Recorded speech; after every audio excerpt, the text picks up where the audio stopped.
Well, welcome to The World with me, Gillian Joseph. We're just watching Donald Trump there, due to sign some executive orders this evening on coal, to declare coal a mineral, which in fact it is not. We are going to leave it there for the moment, but we do have two US correspondents this evening. In a moment, we'll hear from James Matthews on Wall Street. But first to David Blevins, who's in Washington, D.C. And David, uppermost, I suppose, is the fight back from China today regarding tariffs. Yes, this is just a brief distraction right now for President Trump, surrounded on the platform by coal miners. He is, as you say, about to designate coal as a mineral, even though it is a sedimentary rock classified as fossil fuel. The reason he's doing that is he wants to lift all barriers to coal mining on federal ground. Now, we've heard a lot about the president looking forward to a new golden age of manufacturing, but it appears he's looking back to a bygone era. When it comes to energy, he's been very critical of his predecessor Joe Biden's energy policies, talking about the Green New Scam, and says it's time to bring back what he calls beautiful, clean coal. But as I say, that's all really just a bit of a distraction today. Top of the agenda still for the president is tariffs. His press secretary, Caroline Leavitt, confirming a short time ago that he does indeed intend to impose tariffs totaling 104% on China because he's not very happy that they reciprocated when he initially imposed a 54% tariff with 34% tariffs of their own, and that double down will come into effect at midnight here in the United States, 5 a.m. tomorrow morning. So the White House continuing to defend its policy on tariffs. Caroline Leavitt telling reporters a short time ago that countries were, and I quote, falling over themselves. The phone ringing off the hook, she said, with almost 70 countries, according to Ms. Leavitt, demanding that they have an opportunity to negotiate, so they believe the approach is working. David, thank you very much for the moment. James joins us now from the trading floor at the New York Stock Exchange. And are the markets a little more settled today? Well, they were briefly, Gillian, but right now we are looking at the colour red. Basically, it's been an up and down sort of a day, an up day, as they call it, until around about 12 o'clock, when it became clear, as David was explaining, that 104% was indeed going to be slapped on China, and that turned the markets. I mean, this is a fascinating place, size of half of a football pitch, and you can see actually trading finished for the day, people just dusting off, but monitors all around. And, you know, green is good here, Gillian. The figures that are green, these are stocks that are doing well. The red is what you don't want to see. These are stocks that are tumbling. I can tell you these monitors were green, but come the midday hour, when Caroline Leavitt made it clear that the tariff was going to be imposed on China, the colour changed, the mood changed here. There was a degree of calm. I thought that the market, to some extent, was on the way back because stocks were cheap, there were trade negotiations in the wind, and there was a promise of some kind of resolution. That disappeared come the midday hour, and we are where we are. Yet another day of the markets tumbling. Just to give you an idea of some, the Dow was down 240 points. S&P 500, that fell 1.3%. NASDAQ Composite, that slid 1.8%. So the figures, they don't read well in this place where trillions, the traffic is measured in trillions every day. Let's have a look, Gillian, at the kind of day that it's been here in the heart of Wall Street. On Wall Street, they'd seen red for 3 days straight. No more. In the New York Stock Exchange, the opening bell saw a bounce. TT, I'm going 325. Let me know when you're good. Hey, how's Poland? The markets opened with a surge and a sight for sore eyes. Green is good in this place. They were calling it an up day in the morning, though by close of play, some markets had turned down. Okay, let's go. If you were giving me a tariff plan that had a purpose and an end game that was going to make things better, so be it. You're the guy, you're the new sheriff in town. But we're not seeing any of this. This has just got to do with the tariff. I'm concerned that this is a major undertaking, okay? But I am confident that the president has the right vision. Not only has the right vision, but this time around he has the right people in his administration. Big money changes hands on Wall Street. The traffic here is measured in trillions. Got your cameras? They've known hard times before.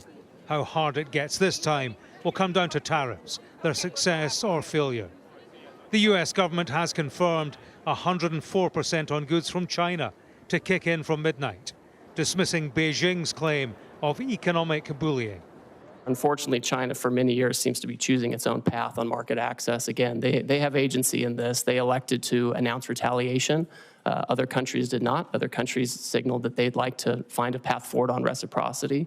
China has not said that, and we will see where that goes. This tariff story is financial and political on a number of levels. There is, of course, the international dimension, domestic too. Consider the politics of the Trump administration, now with fracture lines running towards the top. Step forward, Elon Musk. Elon's a car manufacturer, but he's not a car manufacturer, he's a car assembler. This was Peter Navarro. It was the verdict of one Trump advisor on another. Musk's response in social media posts was to call Navarro truly a moron and dumber than a sack of bricks. He later added, "I'd like to apologize to Bricks for calling him dumber than a sack of bricks. That was so unfair to Bricks." Look, these are obviously two individuals who have very different views on trade and on tariffs. Boys will be boys, and we will let their public sparring continue. On top of market turmoil, it's a rift between two boys that doesn't strengthen the man in the middle. And I can tell you that particular point doesn't play well here in this trading floor. That lack of unity at the top, increased uncertainty, political division in Trump's circle. Speaking to traders here, they say that's exactly what they don't want or need. They want unity, a positive single direction. That's what helps the markets. That's what they are lacking right now. To have this rift between Elon Musk and Peter Navarro, two of the closest to Donald Trump, doesn't help these people, and it doesn't help the markets at large. James, thank you. Well, I'm joined now by Wendy Cutler, a former acting deputy US trade representative who worked on a range of trade negotiations, including with China. Good evening to you. Well, even before the announcement of today's extra colossal tariffs on China, we had the China Foreign Ministry saying that this is economic bullying. Do you agree with that assessment? Look, I'm not going to label it. Clearly, he has strong views on trade. He wants to balance our relationships with other countries. China has a huge trade surplus with us and, frankly, with the rest of the world.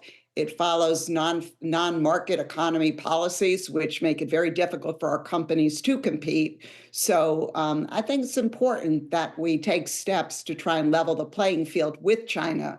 Whether the president's, tariff escalation is the correct route, I have doubts about that because I think we are escalating to a level that is going to be very hard to tamp down. But let's see how the next few days play out.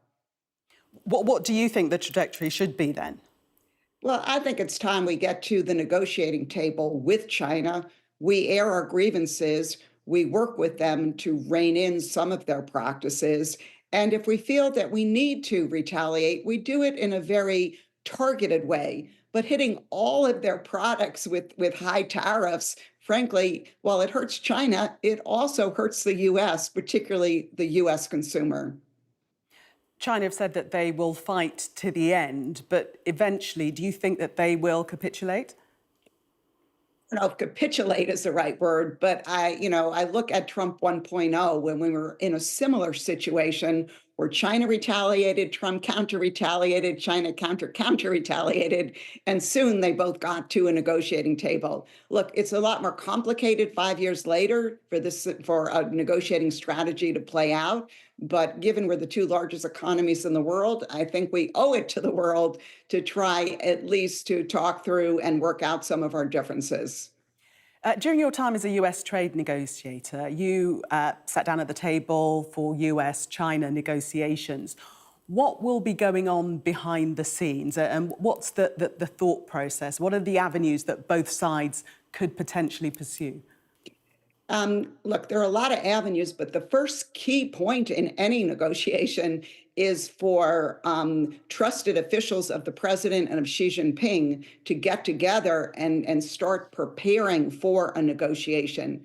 The two sides just can't sit down with any prior preparation. It's going to need many working level discussions and discussions about the issues on the table and possible landing zones. So again, a lot of preparation even before the two sides can officially say, you know, we are at the negotiating table trying to hammer out a deal.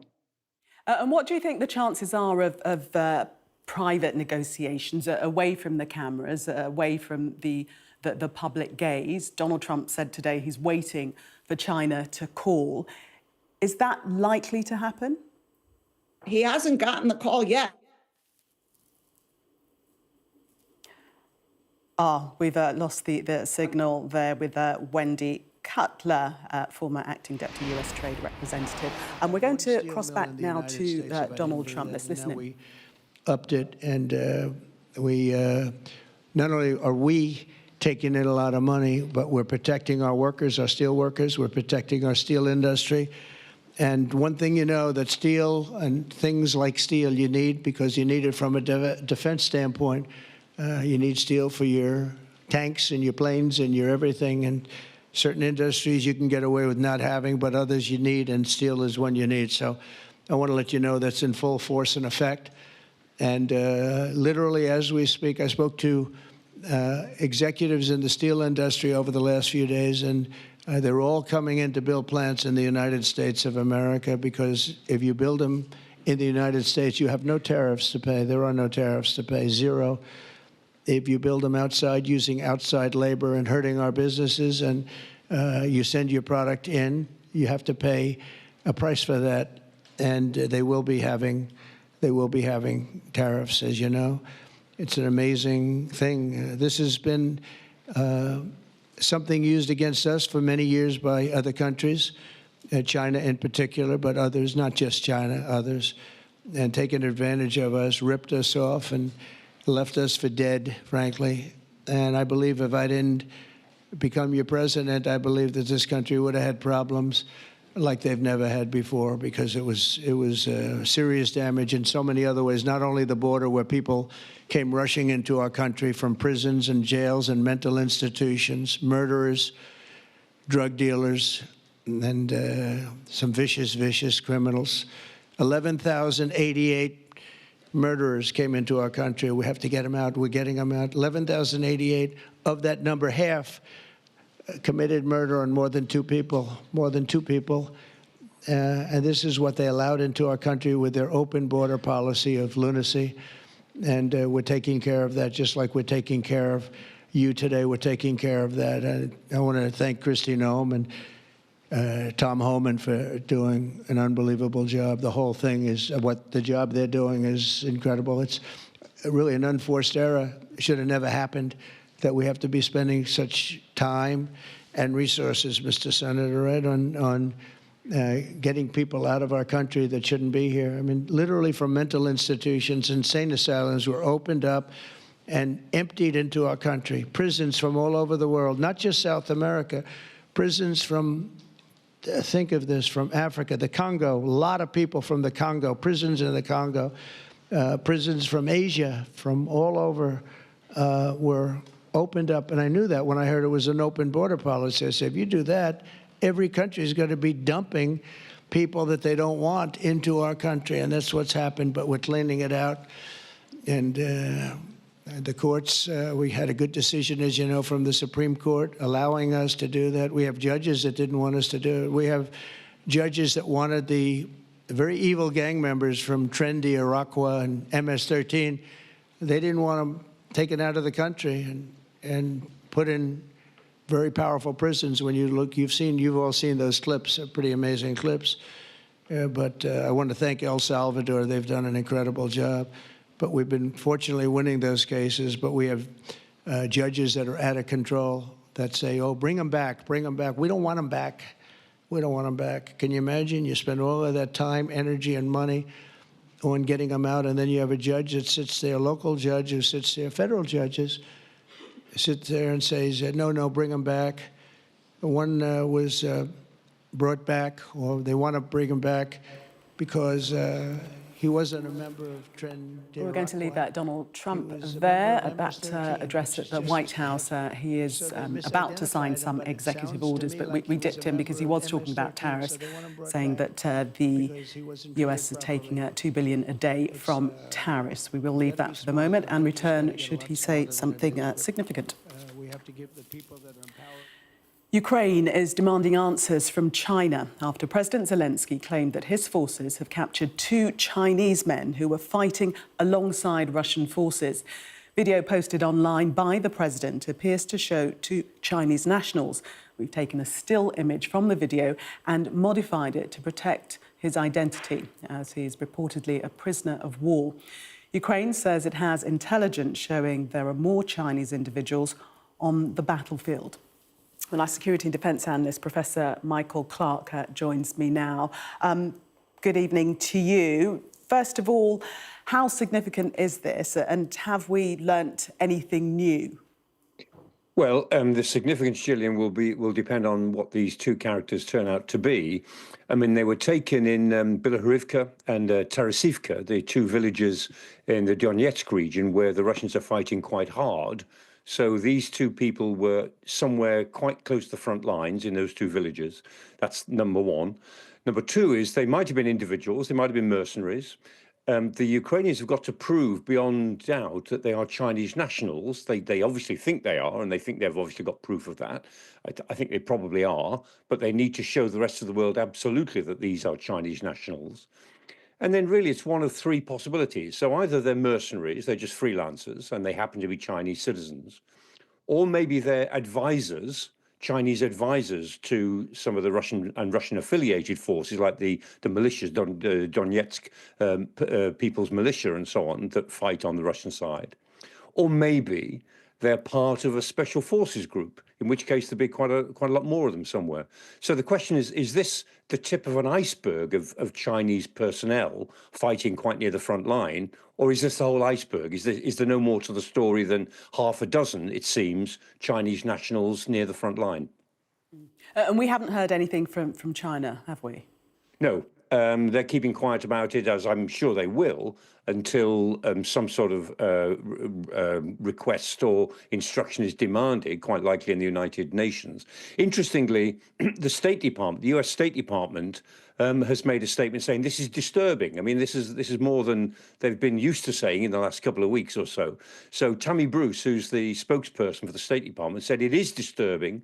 China is helping the Russians in ways that we find unacceptable. She mentioned again the point that 80% of all the dual-use technologies that Russia gets comes from China. And so what she said, I thought, was quite interesting. That was a bit like the old State Department before the Trump administration speaking about this. Whether that concern is echoed in the White House, we still don't know, because I haven't heard anything else that's come out of the United States administration above that level. OK, Professor Clark, thank you very much for sharing your expertise with us. Thank you. Now, it was only last night that we learned about U.S. Iran talks with Donald Trump, who announced they'll start in Oman this weekend. But already there's discord. President Trump said the discussions will be face-to-face. Iran, though, insists they'll be indirect, citing what they describe as U.S. pressure and threats. Trump warned of consequences if the talks fail. We're having direct talks with Iran, and they've started. It'll go on Saturday. We have a very big meeting, and we'll see what can happen. It's getting to be very dangerous territory. And hopefully those talks will be successful. And I think it would be in Iran's best interest if they are successful. Well, US-Iranian animosities run deep, even more so under Donald Trump. In 2018, during his first term, he withdrew from the nuclear deal that was designed to curb Iran's atomic ambitions in exchange for sanctions relief. The agreement's other signatories, including the UK, couldn't hold it together. There was another big flare-up in early 2020 when President Trump ordered a drone strike that killed the top Iranian general, Qasem Soleimani. Within days, Iran hit back with strikes targeting US bases in Iraq. Joe Biden tried a reset after entering the White House in 2021, attempting to revive the 2015 nuclear deal. But those efforts largely came to nothing. And attacks by Iranian proxies, Hamas and Hezbollah, and Iran itself against Israel during the Gaza war left the prospect of talks ever more remote. Well, let's bring in historian and writer Arash Azizi. Welcome to you. Thank you for joining us. First of all, Donald Trump says that these are a high-level, face-to-face direct talks. Iran say otherwise, that these are not direct talks. What is the truth of it? There are going to be direct talks. Iran is just playing with words here. I have confirmation from sources in Tehran. It's not actually immediately clear what it means when you say indirect talks, because Iran says Iran and the U.S. will have indirect talks in Oman. But what will happen is that Stephen Witkoff from the U.S. side and Abbas Araghchi, Iran's foreign minister, will meet on Oman on Saturday, and they'll very likely be in the same room, but not in front of cameras. They wouldn't have like a photo op, but they'll be in the same room. They'll talk. The Omani foreign minister will probably be in the room initially, and at some point they might ask him to leave so they can continue the talks. But Iran is trying to do that just because it had long made this thing out of, oh, we're not going to have direct talks, we're going to have indirect talks. So that's why they're sort of insisting on that language. But the reality is quite clear, is that two very high-level envoys from both sides who've been empowered by their respective states, Iran and the United States, will meet in Saturday on Oman and will have extensive and important negotiations.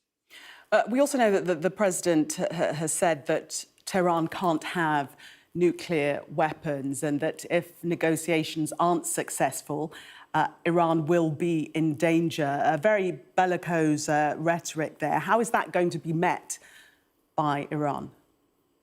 It's very bellicose rhetoric, but it's also basically the same position the United States has had for a very long time. After all, President Obama said the same thing in more eloquent language. He very famously said, I'm not bluffing. All options are on the table. Those of us who are old enough to have covered those talks remember that this was a very big moment in Iran, right, when President Obama used that language. So it is obviously much more Trumpian. It's much more direct. It's much more bellicose, as you said. But it's quite familiar to Iranians. I mean, that's the position of the United States. And I think Stephen Witkoff is someone who, in fact, has spoken quite cautiously toward Iran. And there were sources that I spoke to myself and also to other media outlets in the last few weeks saying the kind of language by Witkoff, in his public pronouncements was one of the reasons why Iran softened its position and agreed to enter those talks. So behind the closed doors, I imagine both sides are going to try to find a deal. Now, we can talk about, the technical details, an actual middle point that they can reach. These are very difficult. There are tremendous difficulties in reaching a deal, but I still think it's the most likely outcome is that the two sides will come to some sort of an agreement, because at the end of the day, the alternative is war and a military attack, which neither side really wants. And why do you think the talks are happening now? Is the timing, does it have particular significance? Well, Iran is in a really dire strait, and it has suffered from these economic sanctions for a very long time. Under Trump, they will only increase. There's also a danger of military attacks. Trump has made it clear that unless he gets some sort of result, he can green light an Israeli attack on Iran. So the timing really has to do with the new administration in DC and it making these talks one of its many goals.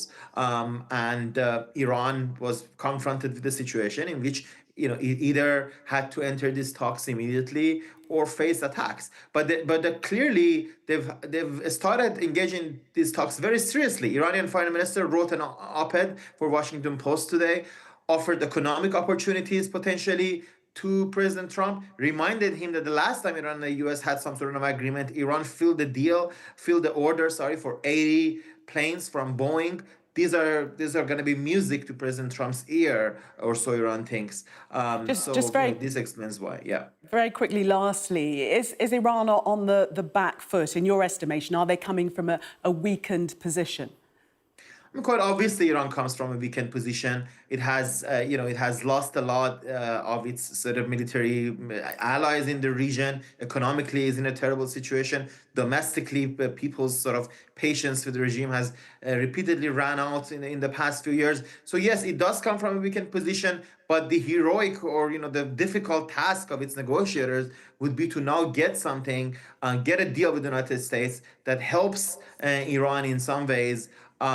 Because when you're in a weak position, getting a deal is in a way harder. But Araghchi and others will have a very momentous decision to make to avoid military attacks on Iran, because as bad as things are now, extensive attacks by United States and Israel on Iran can be truly devastating for Iran as a nation state. So they'll do everything they can to avoid that. Arish Azizi, thank you very much for speaking to us ahead of those talks between Iran and the United States on Saturday. Thank you. The King and Queen will have been hoping the start of their state visit to Italy can help turn the page on a recent setback. It's Charles' first overseas trip since a hospital stay for side effects from cancer treatment. But back in London, another saga was playing out in court. Prince Harry fighting to overturn a ruling on his security arrangements. We have two royal correspondents covering these stories. In a moment, we'll hear from Rhiannon Mills in Rome. But first, Laura Bundock reports on the Duke's day in court. He's no stranger to the British courts, but this a rare personal appearance as Prince Harry shows up for the latest legal showdown over his security. Morning, Harry. Are you going to visit your dad, Harry? Plenty of questions, but he's here for answers about the way police protection was withdrawn when he left his royal role. Inside court, the Duke's team argued proper process wasn't followed. He has been singled out for different, unjustified and inferior treatment. The Home Office strongly disagrees, but Harry's team say since he and Meghan stepped down, the decision to grant a bespoke security arrangement wasn't fair. The appellant's case is that he should be considered under the terms of reference and subject to the same process as any other individual being considered for protective security. Experts say sorting security for high-profile people is always complex. Each risk assessment analysis has to be current. You have to look at the current threat, the current risk to that individual, the timeliness of it, the potential of any risks or threats, and balance it accordingly with the protections put in place. It comes as Prince Harry's Sentebale charity is caught up in a catastrophic boardroom breakdown. Back in California, Meghan's launching her latest venture, a podcast, which reveals her medical scare after giving birth. And we both had preeclampsia. Oh, God, can you believe we both had that? It's so rare. It's so rare. And so scary. And so scary. And you go, and you're still trying to juggle all of these things, and the world doesn't know what's happening. The Duke's case clashed with Meghan's podcast, but he didn't want to miss this moment. The fact Prince Harry was here in person shows how much this means to him. He wants to come home more often and bring his family with him. As he sat in court, he listened intently, making occasional notes. Harry's two-day hearing will be decided by 3 appeal court judges. He won't be here for their ruling, due to be published at a later date. Laura Bundock, Sky News, Central London. If you want to make sure your visit has impact, this will probably do it. The closeness of the UK and Italy spectacularly on display over Rome. As the King and Queen met President Mattarella and his daughter Laura to formally begin their royal tour.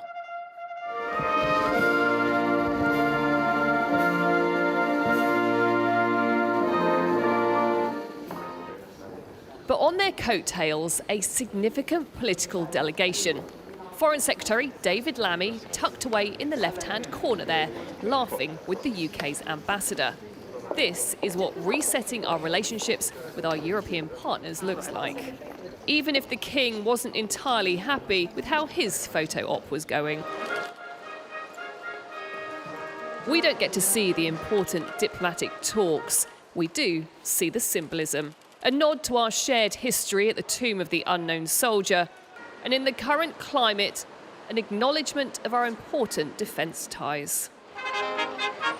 There's been nothing understated on this tour so far to try and guarantee it gets coverage. The crowds getting a show they hadn't expected at the Colosseum. As the King and Queen then posed for a pre-20th wedding anniversary photo opportunity. Even though back home, there were unexpected pictures appearing of another member of the family. Neither of them are strangers to family and private matters getting in the way of their public duties. No doubt Harry being in London is a distraction, but it certainly will not stand in the way of them doing everything they possibly can to still keep their hosts happy. With everything else going on in the world at the moment, it's easy to wonder why this really matters. Yet to quote the UK's ambassador, he is convinced those handshakes will deliver an intangible yet priceless legacy. Rhiannon Mills, Sky News in Rome. You're watching The World. Coming up, I'll talk to the head of a group of scientists claiming to have de-extincted an ancient wolf species.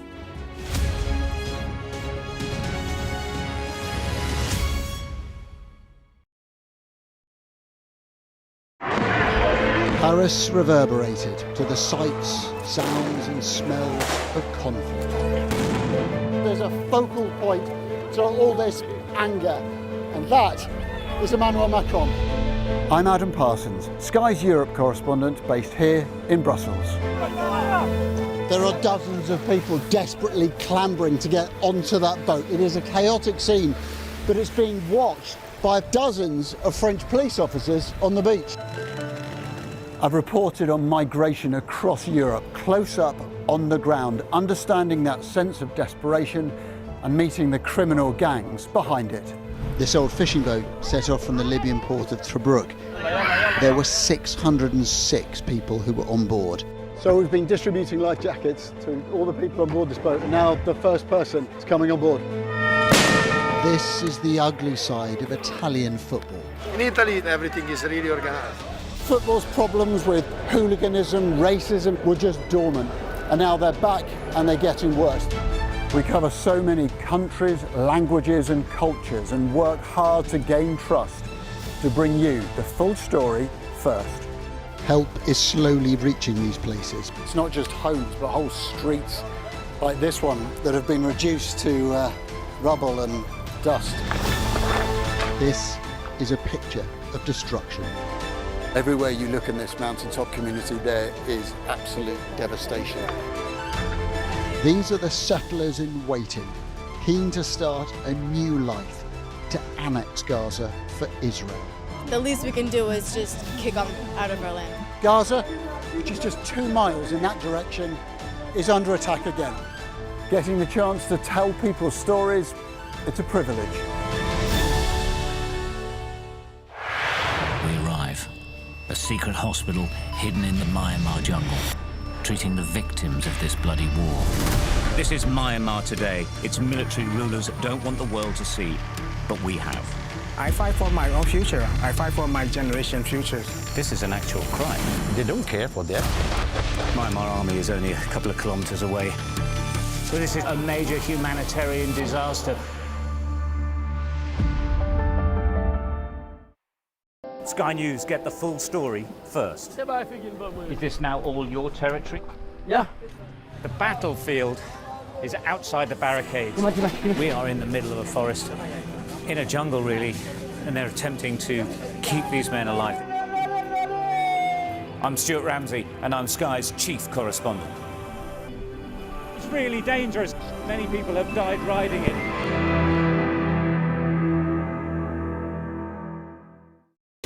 We are under Israeli military restrictions in terms of some of the things that we can film, but it's important to be in there. What a slow drive for the president as he approaches his golf club. 4 more years! Free wherever you get your news. I'm Mark Stone and I'm Sky's correspondent based here in Washington, D.C.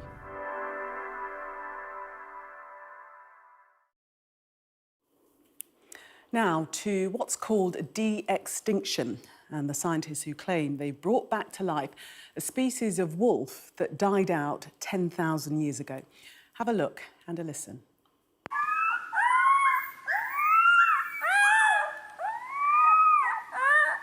Wolves since the Pleistocene era. Well, those are the howls of dire wolf pups, according to Colossal Biosciences. The company says it used genetic edits from ancient DNA found in dire wolf fossils, splicing it with the cells of modern-day grey wolves. All seem a bit familiar? Well, the ex-account of the Hollywood franchise Jurassic World posted a tongue-in-cheek response. We see no possible way this could go wrong. Well, I'm joined now by Dr. Beth Shapiro, Chief Scientific Officer at Colossal Biosciences. Welcome to you. So what have you done? What have you created? Well, we extracted DNA from a couple of fossils. One is 13,000 years old and the other is 72,000 years old, and used these to reconstruct genome sequences from extinct dire wolves. And then we compared those genomes to genomes from living wolves and coyotes and other canids to figure out what it is genetically that made a dire wolf different.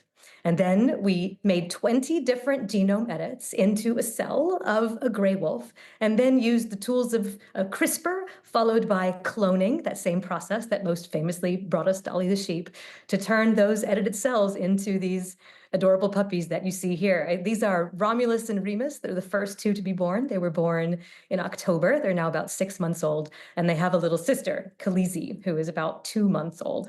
She was born the end of January. So there isn't a difference then, or is there, between de-extinction and cloning?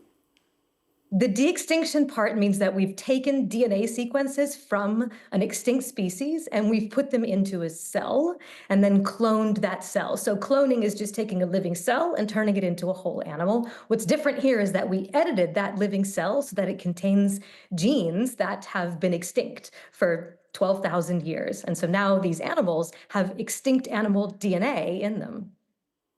And what would you say to those who say that we should be helping to prevent species from going extinct rather than bringing extinct species back to life? I agree. I think that it is a both-and situation rather than an either-or. De-extinction should be thought of as yet another tool in what should be a growing toolkit of ways that we can help species today avoid becoming extinct. As we develop the ability to learn how DNA sequences map to the way an animal looks or acts, to make DNA edits in cells of living animals and turn those into animals, we develop tools in computational biology, genome editing, animal reproductive biology that is immediately applicable to helping living species not become extinct. To me, that's the most exciting thing about this work and about de-extinction overall. But what about risks to existing ecosystems? If you're reintroducing extinct species, how will they cope in the modern environment and could throw everything out of kilter? One of the most interesting things that we got to do as part of this direwolf project was develop a plan for animal care and potential rewilding of an extinct species. So really thinking through all of the challenges that are faced when we move species between ecosystems, which is something that we as people do all the time, sometimes on purpose and other times accidentally. And again, this is another way that what we're doing with de-extinction, thinking carefully about what risks there might be, what intended and unintended consequences there might be, and developing plans for dealing with anything that might come up. Obviously, there are risks with any new technology, any type of new technology, not just biotechnologies. But I think it's also important that we understand that there is a risk that we take if we decide not to at least allow ourselves to explore what this technology can do to protect living species. We're facing a time where 50% of species are predicted to become extinct within the next 50 years.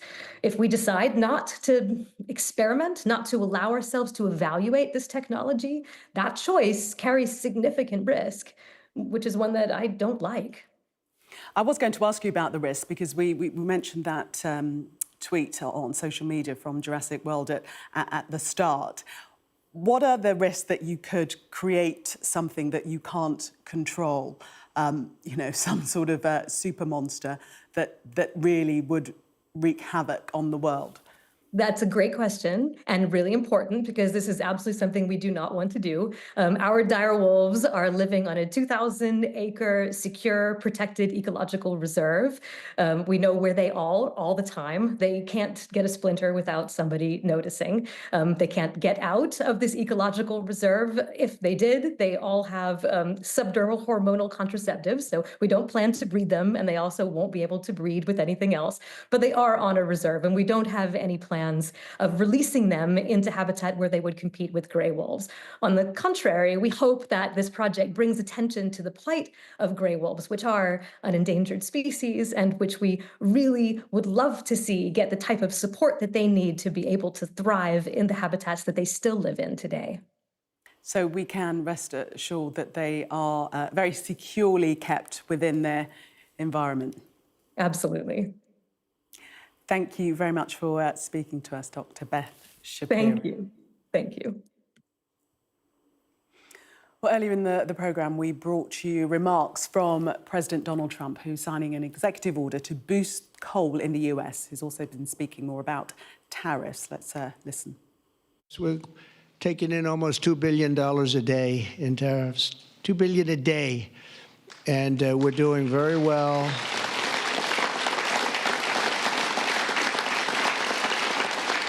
And we're doing very well in making, I call them tailored deals, not off the rack. These are tailored, highly tailored deals.